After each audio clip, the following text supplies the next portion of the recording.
Right then, hello everybody, Matheus Cunha, we are told, is off to Manchester United. But why him specifically? What is it that he does for this system they are so wedded to playing, and will this ultimately be a good move? Well, this is the Adam Clery Football Channel, no prizes for guessing who I am, and I'll tell you.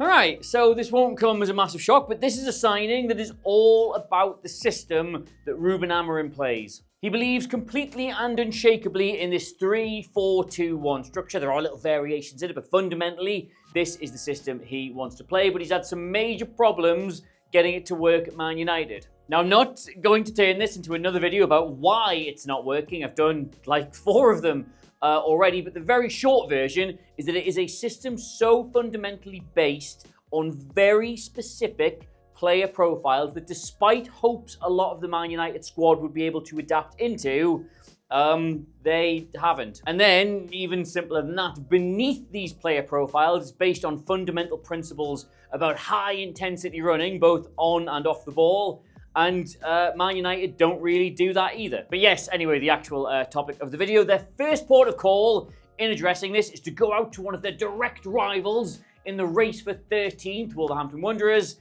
and buy Matheus Cunha. And I have seen already this transfer called a bit of a sticking plaster, which might well be true, yes, but if Cunha is a sticking plaster, then he's got all of the Avengers on him, all of them, not like Peppa Pig. Now, the really simple stuff is that he's been consistently one of the Premier League's biggest goal threats over the last 2 seasons. These are his FBref numbers comparative to attacking midfielders on the left, and the exact same numbers when compared to the league's forwards on the right. So on the one hand, you can see that he offers you way more chance creation and conversion than like your average number 10 or wide forward. But on the other, you can see that he does so much more for ball progression than your average striker. And even defensively, he's no slouch in either bracket. He works really hard off the ball in both attack and defense. He can win it back high up the pitch, he can intercept the ball, and he can even sit in and be solid. But best of all, for a team of lads who've seemingly come out in a full body rash trying to play this 3-4-2-1,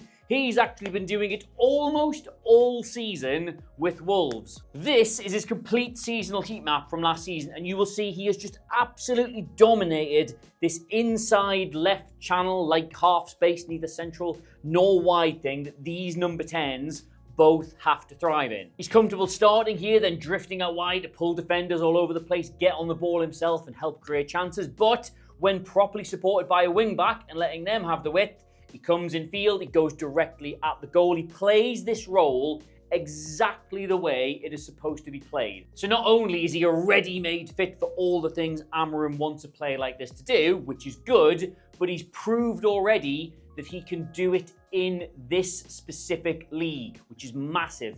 But the key thing that Man United will have been impressed by are these in-possession numbers. And bear in mind, before we look at them properly, Wolves don't enjoy a lot of possession. They're in the bottom half of the table for the time they have the ball. So you can, if you want to, mentally scale these up a little bit to imagine how they would look if he saw more of the ball. He does the main thing this side has been missing. He drives it all the way up the pitch. Over 30 carries per game, one of the league's most progressive carriers, which obviously just means, where did you get the ball? Where did you finish? Is it closer to the goal? Then you've carried it progressively and not run round in a circle. The league's leading forward for physically running it into the opposition final third, and great numbers for doing the same into the penalty area. I'm gonna tangent the video ever so slightly here to gas this man up further. If you dive a little bit deeper, right, and you look at all the players who've carried the ball into the box this season, not only do they all almost exclusively play for teams who are way more naturally attacking than Wolves, but they almost all play a lot wider than he does, which means that when they then attempt to carry into the box, they're doing it from this sort of angle here, possibly even a little bit wider, coming from the side rather than centrally. And it's in those sorts of positions where, I think, anyway, defenders are maybe a little bit more likely to like back off you and sort of let you in. Like Doku, Savinho, Minter, Martinelli, Bowen, Gordon, Matoma, Saka, all of them I would say have a slightly easier job of carrying the ball into the box rather than doing it from this area here, where you're going to have a centre-back right in front of you and probably a defender up your arse the entire time. And yes, you're right, very well observed. The only players here who have really been doing it from one of these wider number 10 positions are Amad Diallo and Alejandro Garnacho. Now, whatever conclusion you wish to draw from this exact graphic, that's none of my business, right? That's all down to you. But what I would say, me personally, is that it does prove this is exactly what this system is set up to do. Hence, why those two have been doing it. But where the major difference is, aside from the fact that Cunha's got as many goals and assists individually as these two have managed combined, is the number of successful take-ons. Because like, anyone can just run with the ball, but the ability to do so and go past a player, thus opening up space and breaking down defenses, is where it really counts. So of all the players to get 1,500 minutes this season, which, yeah, it sounds like absolutely loads, but it's like a third of all the available minutes in the Premier League. So it's just players who played enough. Cunha ranks number 8 in the entire league. But then, and yeah, I am getting a little bit too deep with this, if you think about the ultimate impact of doing this, and you bin off all the players who couldn't even manage 10 goals and assists this season with it, he is third. And not to start sounding like one of the Teletubbies here, even though I am slightly dressed like Poe. Again, he's got as many goals combined as both Eze and Rodgers. So his numbers are freaking phenomenal. Aha! But this is where it starts getting really interesting. While we are on the subject of his output in front of goal, I have seen a degree of scrutiny applied to this because he is one of the biggest XG overperformers in the Premier League. Now, I know not everybody cares about XG, right? But I'll tell you who does. The scouts, analysts, recruitment department, coaches, managers, and directors of football. So just go with me on this one, okay? That XG overperformance can sometimes be an enormous red flag. Because either it can mean your number of goals is a bit misleading, like you've got a handful of deflections, goalkeeping howlers, other slices of fortune that have inflated the number you should really have, or you are just an amazing finisher. And the second you watch Matheus Cunha strike a ball, right, you realize fundamentally it is the latter. He is an amazing taker of chances. Kind of makes him sound like a Game of Thrones character. You watch how he strikes the ball, how true he hits it, the tiny openings he can get a shot away from, the ingenuity he has in goal-scoring positions. It's so comfortably not a red flag. If you look at his catalogue of snapshots and really composed finishes and one-on-ones and right place, right timers and the inventiveness and just the blammers, I honestly have him down in my head as comparable only really to Isak in the league in terms of finishing. Like, the variety of goal he is capable of consistently scoring is brilliant. And as a final point before I put my pants back on, the assists are high as well because of how good technically he is. Because fundamentally, the responsibility of the 210s in the system is not to be an out-and-out goal threat. Like, think about how many of Sporting's goals Gyökeres got playing centre forward. Like, the idea is to mostly be able to lay things on to the striker, to work with an overlapping wing back, to sense the runs coming from midfield, to exploit the space your presence and your running creates. So, do you want to see his creative numbers?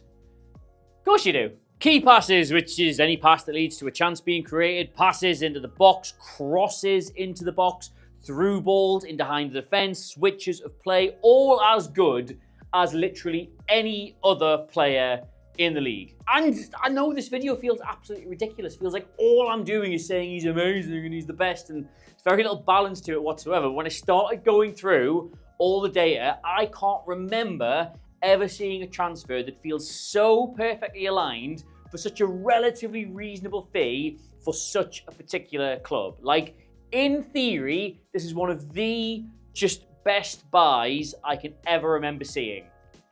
In theory. And just to show you what I mean, right, this is one of his assists from this season. Now, Cunha's personal game, right, is to hope that this run here and this run here keep these two defenders sufficiently pinned so we can steam through the gap and get in on goal. But Bednarek, and I think it's Bednarek, actually makes a really good decision given the angle is now narrowing. He leaves Larson to come across, assuming Cunha's only option now is to play the ball out here to the free man, which, while obviously not being a great option, is still much better than him just running through the middle on goal. But then instead, Cunha's not only got the quickness of thought, the game intelligence, but the technique to reverse it through this gap with just enough weight that the keeper cannot come for it. When you watch it at full speed, it's just like one split-second decision, but be able to do all that while you are sprinting and your brain's probably just got all excited because you thought you were going to score a goal.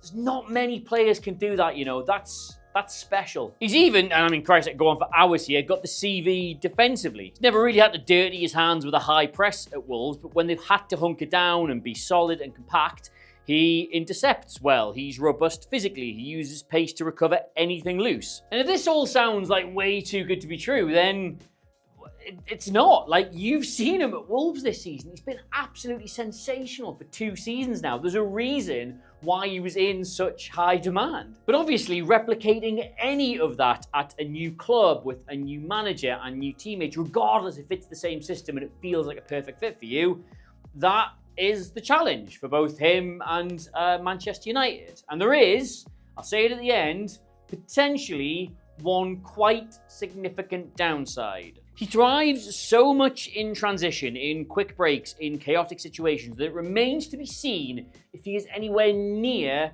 this effective against a settled low block or teams that will consistently try and frustrate you. Denying the space in behind to run or to find teammates, and he has, at Wolves, occasionally struggled. Now, I would say currently that's an acceptable issue to have because the vast majority of teams who play Wolves will leave you a bit of space. They'll be thinking they can definitely get something there, and you'll be able to play as a result. And I would say right now, in all likelihood, Manchester United will be in a similar situation next season. Like, they finished 15th on merit. They finished behind Wolves. Most teams will be thinking about how they can get at Man United, and until they prove that's a bad idea, which may take weeks, may take months, may never happen, that space will exist. But if things do pick up and teams start going to Old Trafford more in hope than expectation again, he's not really the guy to help you orchestrate a more patient or surgical attack. And yeah, to be fair, that's more a problem with this style of football than it is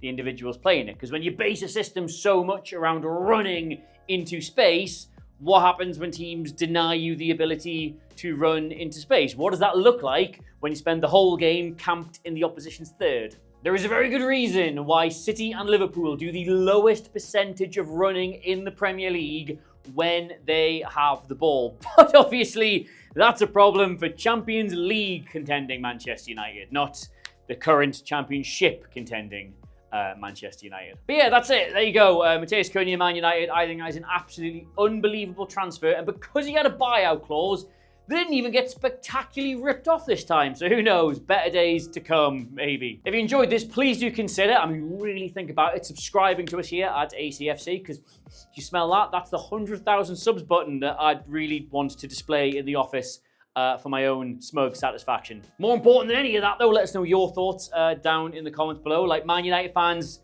I think this is amazing, but I don't know, you know the club better than I do. So is it good? Is it bad? Would you rather see the money spent elsewhere? If it's just him, would you be happy? Do you need more reinforcements? All thoughts, all feelings, all comments, poetry, verse, the songs inside your heart, please sing them down below, and you can get me across all the social medias at Adam Clery, Clery.